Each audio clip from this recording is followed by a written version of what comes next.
I'm E.G. Marshall. You might consult the dictionary for the meaning of today's word. And what is that word? Enough. Mr. Webster tells us that enough is an adjective.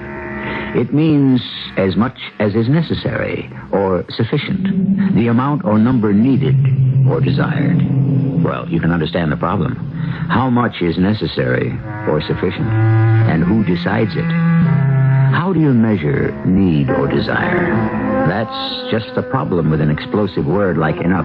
Every concept you use to try to describe it has its own built-in booby trap.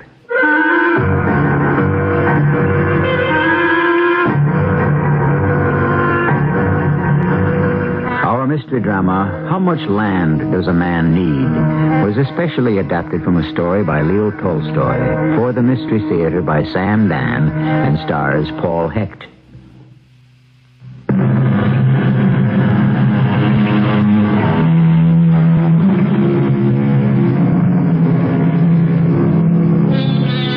In England many years ago, there existed in law the rule of primogeniture. It means that the firstborn son inherited the father's entire estate. What did the other sons do? Well, they did the best they could. Many of them emigrated to one of the 13 colonies.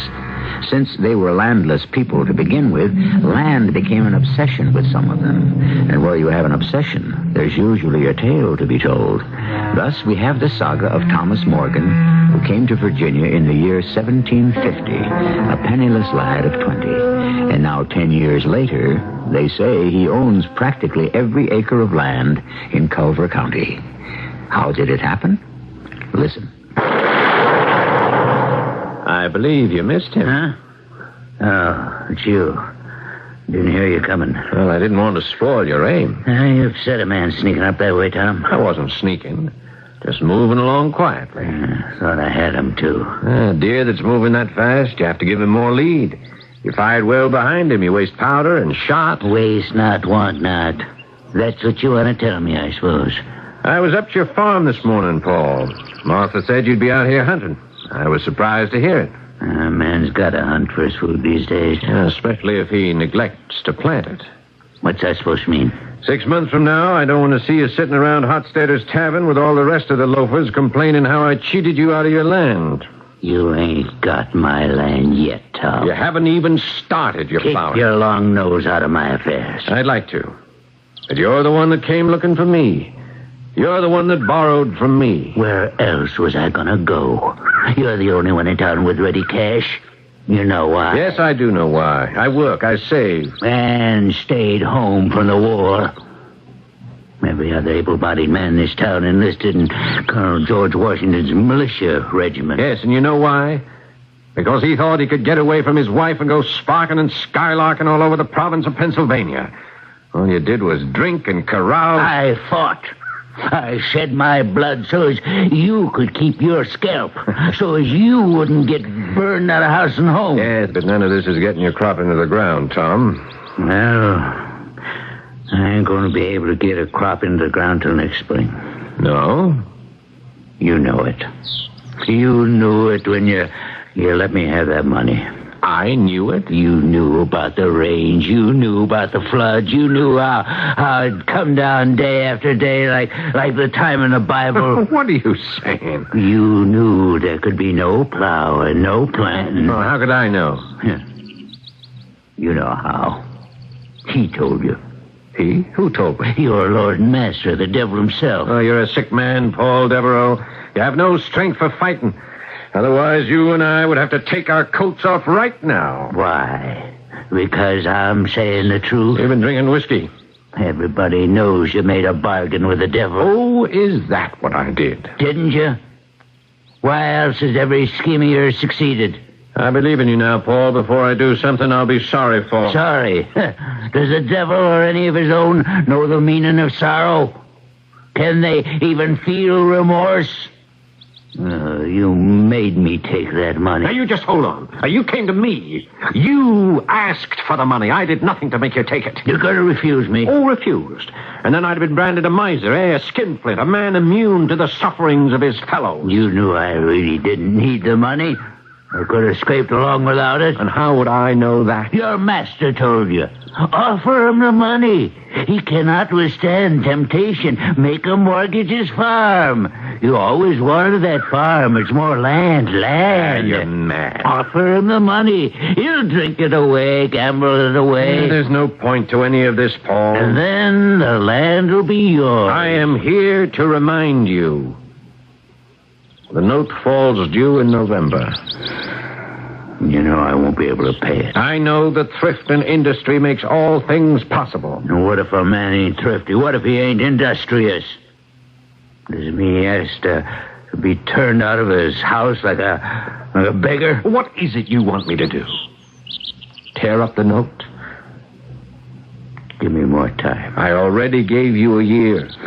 Just a little more time. To do what? To go drinking some more? You're taking the bread out of the mouths of my children. You never so much as placed a single morsel into the mouth of any child that bears your name. The bread they eat, they earn by the sweat of their brow. I got the rheumatism bad, Tom. I got it campaigning with Colonel Washington. I got it marching in the rain, lying down to sleep in the snow. You can't put me out. You just can't. I won't. If you pay your debt. Where am I going to get the money? Where?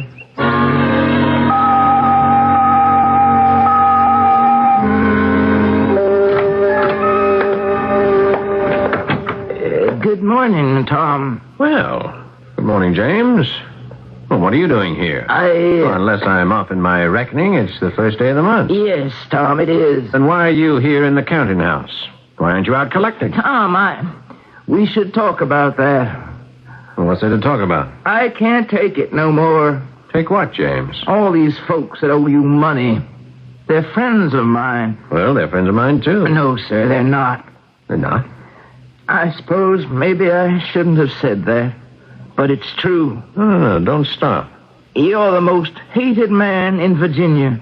Because I want my money. Tom, I'm the one that knocks on the doors.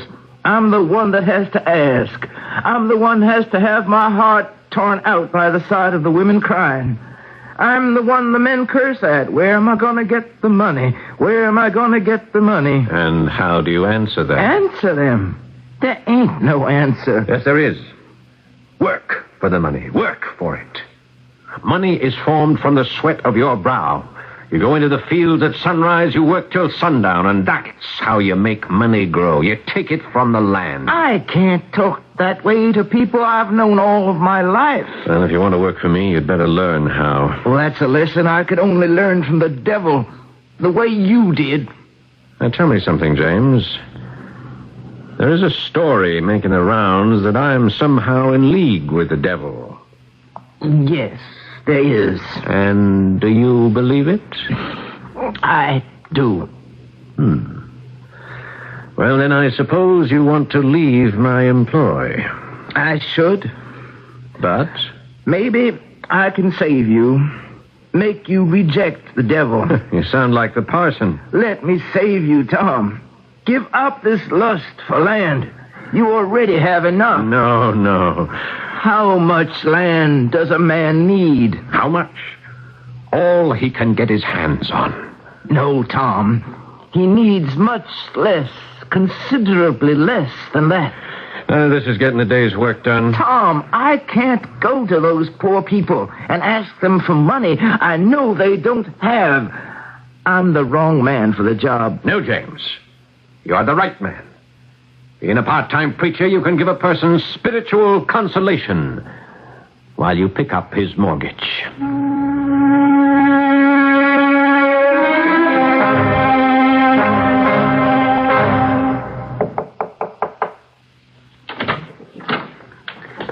Mr. Morgan? Yes? Oh, Mrs. Powell. May I come in? Forgive me, of course. You have a chair? Thank you. May I offer my sincerest condolences on the passing of your husband. Thank you. Major Powell was a great and good man. Truthfully, he wasn't great, and he could have been better. We needn't discuss Major Powell. Very well. What shall we discuss? So, This is the den of the devil? This is merely my humble counting house. Where was the bargain struck? Oh, in this very room. He appeared to you here? Yes. How? Suddenly. He materialized suddenly, and there he was in that very chair you're sitting in. Really? What did he look like? Oh, just as you might imagine. Horns, pitchfork? Red as a boiled lobster, breathing a sulphurous fire. And you sold him your soul? No, that deal could not be consummated. Why? Well, it turns out I have no soul. Then what happened? Oh, he disappeared. Haven't seen him since. Then there was no bargain. I'm sorry you're disappointed. Alas, for popular legend. And your fabulous successes. Am I to assume they have all been engineered on your own? I'm afraid so. Bereft, as it were, of all Mephistophelian assistance. That is exactly the case. I'm happy to hear that. Well, now, Mrs. Powell, how may I be of aid? Let us return briefly to my late husband, Major Powell. He left me his young children, his home, his plantation, his various affairs, to go soldiering with Colonel Washington of Fairfax County. Yes, I believe I've heard of the gentleman. They were very good friends. Major Powell, unfortunately, received a bullet wound at Fort Duquesne, from which he never really recovered. Colonel Washington and his wife attended the funeral. Well, I'm sorry I was called away on urgent business. Mrs. Washington was a widow. She'd been married to the wealthiest man in Kent County, a Colonel Custis. Yes, the name is familiar. She told me something very enlightening. She said that her marriage to Colonel Washington was something that was destined. Indeed. She was the wealthiest woman in the province of Virginia. He was the most eligible bachelor. He is a man of ability, intelligence, character. She needed a husband for herself, a father for her small children, a manager for her estate. So you see, it was, literally, a match made in heaven.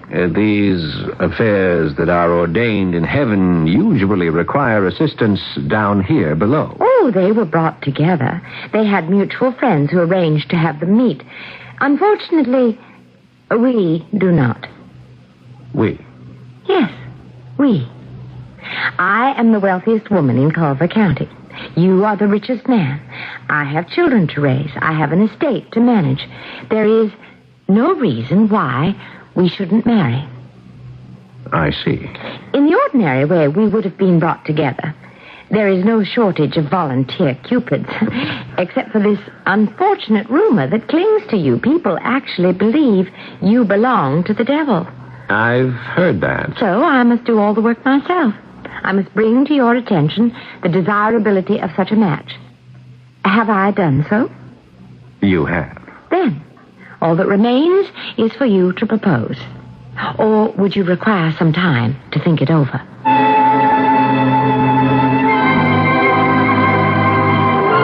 How much time do you need if you're an eligible bachelor? The woman is attractive, rich, she's willing. Love? In those days, people didn't marry for love. They married for what were considered to be solid, sensible reasons. I shall return shortly with Act Two.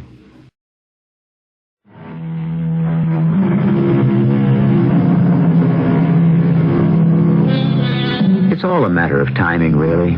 Today you fall in love and you get married. Years ago, people got married, and then they fell in love. Which way is better? Who knows? We're dealing with the emotions of men and women, which means that all bets are off. Anything can happen, and we have to play it by ear. Do I understand, Mrs. Powell, that you are asking me to propose marriage? I believe I have outlined a set of circumstances that would make such a step not only logical, but satisfactory. You have extensive holdings in Culver County. Over 2,000 acres. Yes, I've always had my eye on that land. And here is your opportunity to own it. Mrs. Powell, you have been frank with me. I have been exceedingly frank. I'm still unable to believe I could have summoned the audacity to speak to a man in such a manner. May I be equally frank? Please. I have long... what is the word? Coveted? Yes, I have long coveted Colonel Powell's land. It is the richest in this part of the province. That's acknowledged by everyone. And for years I have set about to secure it. Your husband was not very communicative with you about his affairs. Half of your land is already under mortgage to me. What are you saying? I have the papers. You may examine them. But Further, you are completely unequipped to manage the affairs of your plantation. You are being swindled every day by everyone. For instance, your overseer rents out your slaves without your knowledge and pockets the money. well, that's impossible. I know John Raines. Let us say you know one side of John Raines. Your manager, Louis Marvin, keeps half the money from the sale of your farm and dairy products. I can only hint at the arrangements he has with various shopkeepers. But these were my husband's best friends. Now hear the worst. You have ruined most of your land by growing tobacco season after season. But tobacco is the best cash crop. Yes, it also exhausts the soil.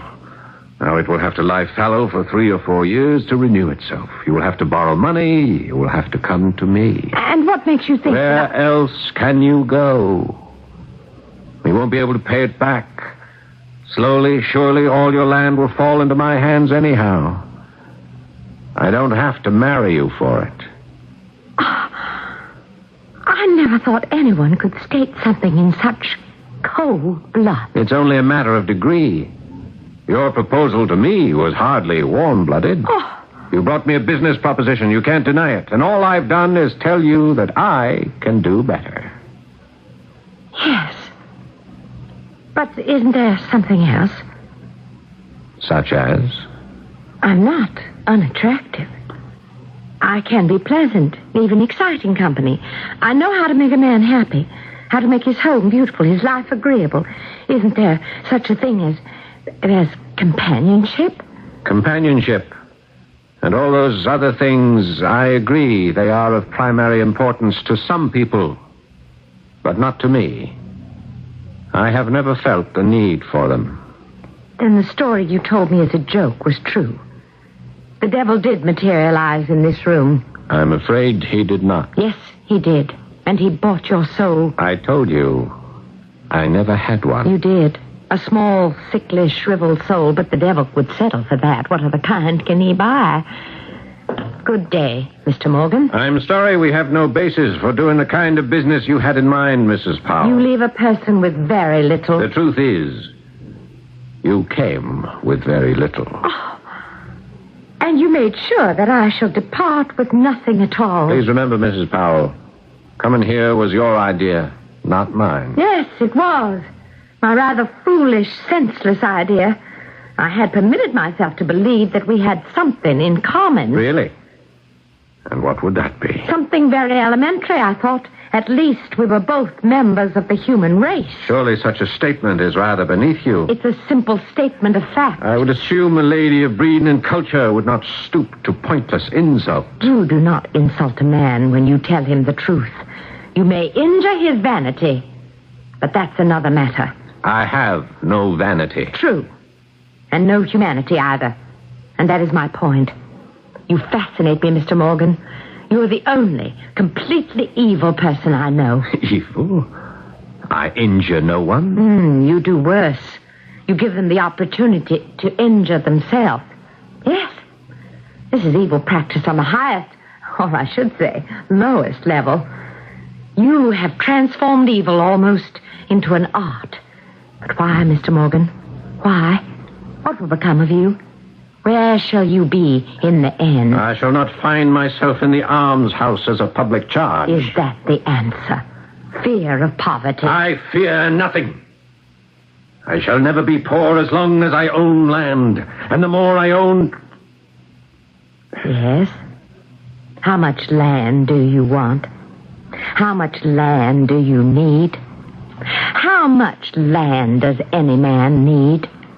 How much? Yes. Someday, when you find the answer, you might let me know.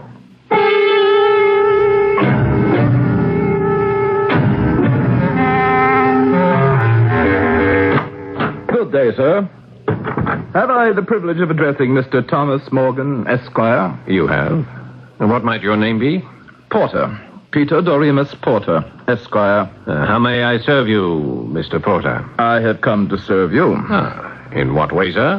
Mr. Morgan, your fame has spread far and wide. I'm not aware of the fact that I'm famous. But you are. No one is more avid to acquire land. And no one in King George's colonies from Massachusetts to Georgia drives a harder bargain. Are you saying I take advantage of people? Of course. But that is what business is all about, wouldn't you say? I shall say nothing until I've heard you out. Good. A man after my own heart. I have come to sell you land. Yes? The finest land on the face of the earth. Land that makes everything in Virginia and even the other 12 states look like swamp or desert, which indeed most of it is. I assume you own this land you are offering. No, I am merely an agent. A seller's agent. Where is this land? Over the mountains and far to the west. Are you mad? To the west is the Ohio Territory, property of the Crown. No one may go there, much less buy land. I am not talking about the Ohio territories. I have in mind something infinitely finer. Yes? Do you know where the Mississippi River is? The Mississippi? The Frenchmen found it. The Frenchmen claimed it. But their time has come and gone. The Sioux own it. The Sioux, the Blackfeet, the Cheyenne, the Utes. Who are they? Indians. I never heard of them. Of course.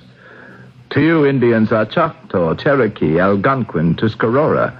No, these are different Indians. They live on the vast plains beyond the Mississippi. Fantastic rolling plains, where the earth is so black, so rich, so fertile, you can almost watch the seed sprout as it takes root. But it is forbidden to go there. Forbidden? By whom? The Crown. Yes, that's true. Well, shouldn't that end the discussion? It should if you were a little man. Little men cannot see beyond the length of their noses. Little men hear the literal word of the law. Would you agree? Sir, I fear we waste each other's time. Do me the honor to read this piece of parchment, Mr. Morgan. Oh, well? What does it say? I, Great Eagle, chief of the Oglala Sioux, do hereby appoint Mr. Peter Doremus Porter to act as my agent in all matters appertaining to the selling of the tribal lands. You mean an Indian wrote this? No, of course not. I dictated it for him, and there, he has marked his cross. This is nonsense. Great Eagle is a visionary. He has read the future. Sir, I am a man of affairs. You speak of the lands in the Ohio territories and beyond as being possessions of the Crown. Yes, well, aren't they? Not for much longer. Indeed. Within 2 decades, the English Crown shall no longer rule over this country. And who says so? You say so, for one. Me? I have never uttered a word of treason. The sound of treason? Perhaps not. But has there never been the thought of treason? Who are you? You may not even be aware of it, but it's all seething deep down inside. Sam Adams openly advocates secession up in New England. I have nothing in common with those Boston hotheads. You have Patrick Henry here in Virginia. Sir, what has begun as merely a pointless discussion has now become treasonous. You know as well as I do. It has to come. The inevitable rebellion, the eventual separation. At least profit by it. Be prepared. There will be a rush westward. Buy your land now. Why do you come to me? Because no one is more anxious to buy land. No one is as driven as you are. Who are you? An agent for Chief Great Eagle. Now, listen, my friend. The chief will sell you all the land you want. Yes, but why? Because the chief is a magician. He sees what is soon to happen. Uh-huh. When the white man landed all along the Atlantic shore, what did he do to the Indian? Well, now, what does this have to do with... Everything. The Indian was driven out, banished into the wilderness. Chief Great Eagle knows he cannot fight the white man. The white man has too many guns. Therefore, he will sell the land now, while he can. He will sell me land? Yes. Find me a white man who desires land, he said to me, and I shall sell him all the land he wants. But how does he sell it? How much per acre? Oh, Great Eagle doesn't sell land by the acre. No? He sells it by the day. How can you sell land by the day? It's very simple. There's no end to the land. It stretches on and on forever. So, therefore, You can have as much land as you can walk around in a day. A full day. Oh, yes. A 24-hour day. Certainly. Do you know how much land I can walk around in a day? I would imagine a considerable amount. It would encompass miles and miles. Especially if one is a fast walker. How much money does he ask? 100 pounds a day. Regardless of how far you walk. Regardless. Just think. 100 pounds. Who are you? You must be the devil. You always said no such person exists. Yes, but only the devil could know so much about me. Mr. Morgan, I'll tell you what the devil is. He is a specter created by little minds, jealous minds. Inferior people cannot tolerate success in others. They cannot admit that successful people achieve their goals because they're smarter. And so they explain their own failures by claiming the triumphs of others are achieved by the aid of the devil. Yes, better. You raised this point with me, Mr. Morgan. You, of all people. Haven't you been accused of being in league with the devil? Of having sold your soul to the devil? You, sir, are living proof of what I have said. They envy you your superior knowledge, courage. Yes, but the fact remains. What fact? Have I asked you for anything? 100 pounds is all you give the chief. So what do I give you? Me? You give me nothing. Nothing. Then why do you do it? I am paid by the chief. And that's all. That's all that need concern you. In 24 hours. If I walk fast, I can make a circle to include thousands of acres, and all for 100 pounds. 100 pounds, not 1 penny more, not 1 penny less. And you ask me for nothing. My dear Mr. Morgan, what do you have that I could possibly want? When can we leave? When can you go? Tomorrow morning. I'm at your service.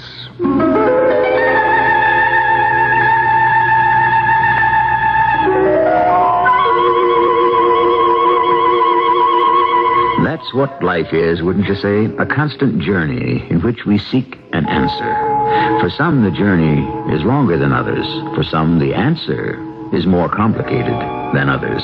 Of course, it all depends on the question. You might philosophize for a moment and ask yourself, what is the nature of your journey? And then, before you know it, I shall return with Act 3.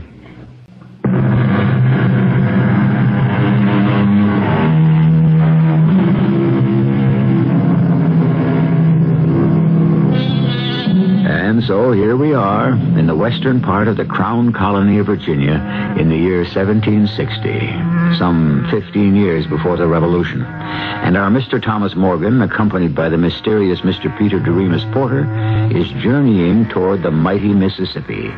And day after day they ride through deep, dark, brooding forests and vast rolling plains. And every day Thomas Morgan asks, when shall we get there? And always Peter Doremus Porter replies, soon. But late one afternoon, when Tom Morgan asks Peter Porter that same question, he gets a different reply. We are there now. What? We are there now. You mean this, where we are? This is the place we have been seeking? Yes. Here. Are you disappointed? No. Is it the way I described it? Yes. You're sure this is the land I can buy? Listen. What's that? The drums. They know we're coming. They're waiting for us. Yes, well, I hope they know why we're coming. We could be attacked. No.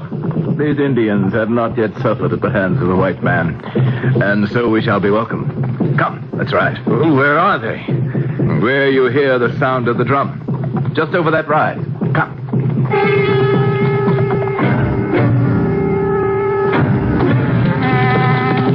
Whoa. Indians. Yes, Indians. Hundreds of them. They attend their chief, Great Eagle.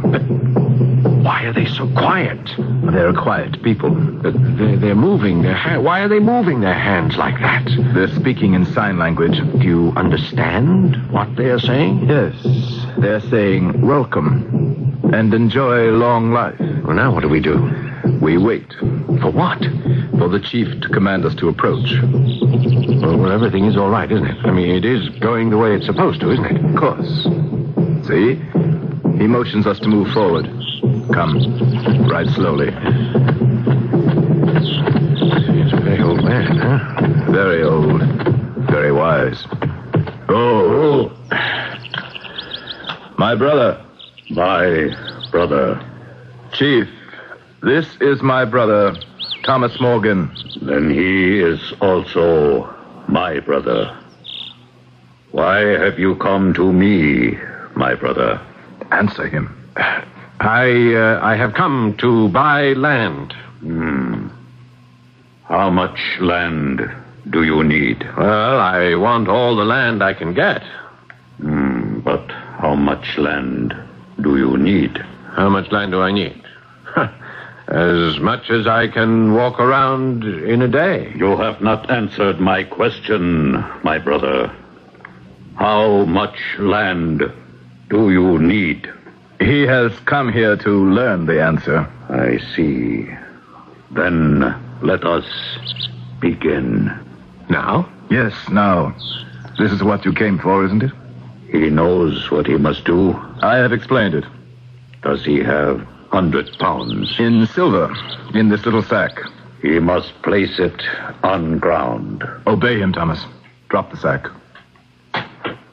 Well, what do I do now? Dismount. All right. And now, my brother, you must walk. In which direction? In any direction, as far as you like, and you must return. All land you can walk around is yours. But how will I know where I have gone? My brother shall go with you and mark the ground. Do you see setting sun? Yes, I do. See, it begins to disappear beyond the rim of that far distant hill. When it has gone completely, you shall begin to walk. Do you understand? Tell me. I understand.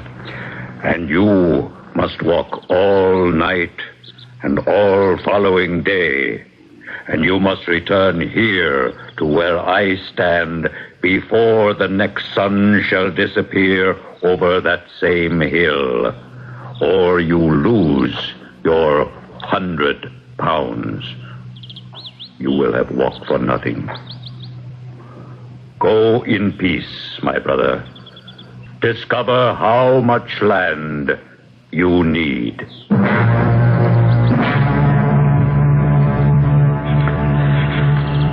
It's a bright moon. How easy it is to see. How far do you intend to walk in this direction? I have schemed it out. I can walk 30, even 40 miles in 24 hours. I do have 24 hours. Oh, yes. A 40-mile circle. Do you need all that land? Oh, yes, every foot of it. And what will you do with it? Well, I shall grow wheat, corn, raise cattle, build a home. It shall be a palace. And who will live there? Oh, my wife, my children. When shall you have time for a wife? When I have all the land I want. But you want all the land in the world. Yeah, are you marking my path? Yes. Good. Well, hurry, walk faster. But we have a long way to go. We have less than a day now. See, look, the moon is beginning to wane. Soon it'll be daylight. Shouldn't you stop? What for? Rest. Sleep for an hour or two. Sleep. Remember, it has been a long, hard journey and you're tired. No, not I. If you sleep, you will rise refreshed. But this is the time to walk. Now, before dawn, when it's cool. I can cover great distances. Are you marking this trail? Yes, I am marking the trail. What's that? I don't hear anything. You don't hear that drum? No. Must be my imagination. You're very tired. You really should rest. Come along. You just keep marking the trail.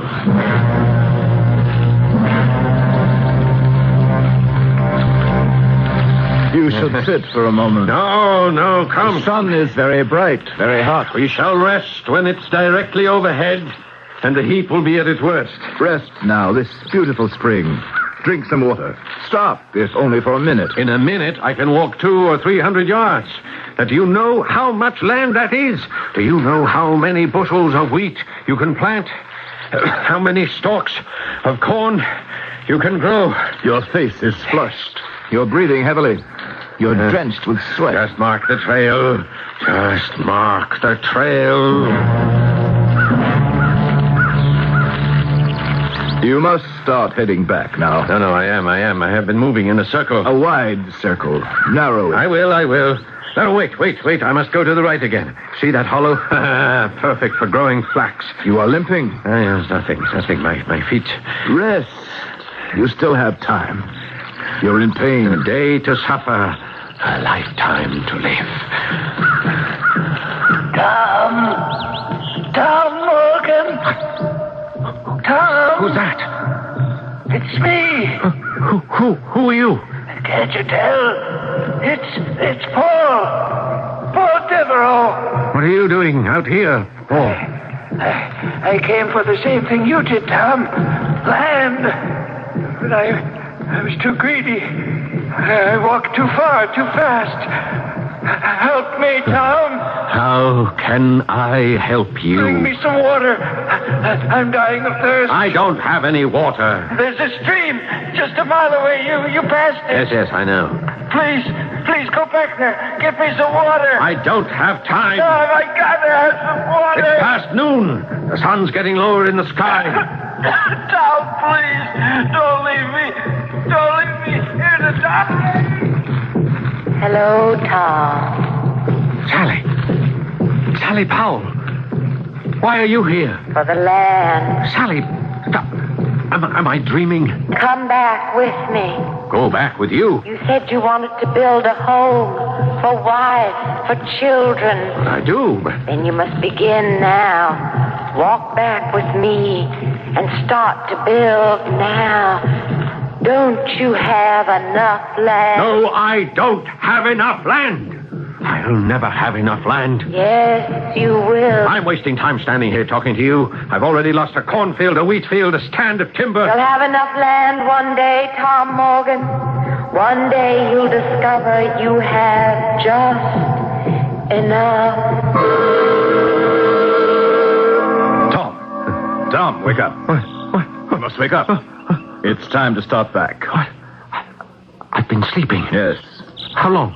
How long have I been asleep? The sun. Look, the sun it's getting lower. You had just enough time to get back. Why did you let me sleep? You just fell to the ground.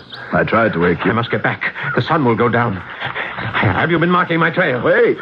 You're going in the wrong direction. No. That piece right up ahead with the stand of trees. I want it. I have to have it.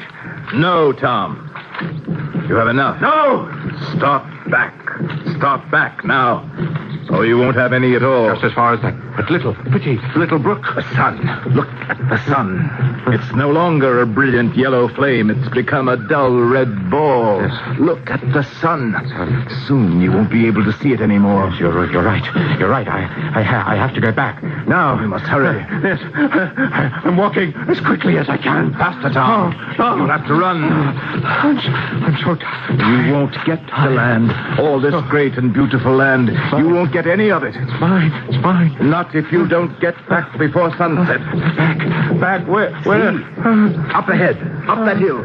So far. Run. Run, Tom. I can't breathe. The sun is a great red ball, and the lower part of the rim is already touching the top of the hill. Hurry! That's it. Don't stop. You make it. Can't. Keep going. My leg. I know your heart is bursting. Your legs are melting. Stop. Stop now. Stop. And you lose the land. No. All the land. Do you want to lose the land? No, never. I'll make it. Faster. The sun. The sun is already over the hill. Faster. I'll make it. Just a little bit further. Just a little bit. I'll make it. Where's the chief? The chief! I'm coming! I'm here! Oh, I made it! See, the very edge. There, the rim. Still above the hill. Has he made it, Chief? Yes, my brother. He has made it. Catch him, he falls. Oh, Thomas Morgan, my brother. You have all the land you need. No. I want more. do not need more. See, your eyes close slowly. Your breath no longer shakes your body. Now it leaves you. It leaves you forever. A pity, Chief. A pity. But he has learned how much land he needs. Dig the hole 6 feet from his head to his heels. Yes, my brother. 6 feet of the earth is all the land a man will ever need.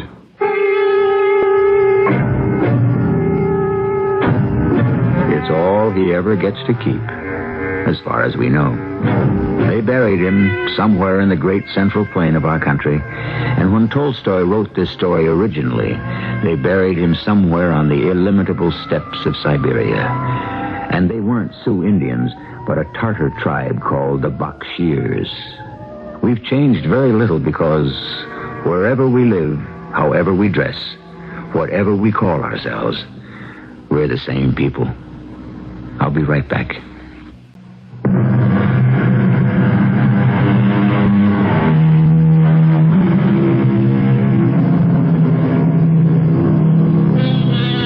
We began our story with a philosophical discussion concerning the word enough. How much is enough? Are we any wiser now? Our story took place before the so-called Industrial Revolution. Today, science has given us measuring instruments of fantastic accuracy. We can measure the width of the nucleus of the invisible atom. If only we could measure the intensity of the simple human emotions. What is enough? And when does it become too much? Our cast included Paul Hecht, Gordon Heath, Patricia Elliott, and Ray Owens. The entire production was under the direction of Hyman Brown. This is E.G. Marshall inviting you to return to our Mystery Theater for another adventure in the macabre. Until next time, pleasant dreams.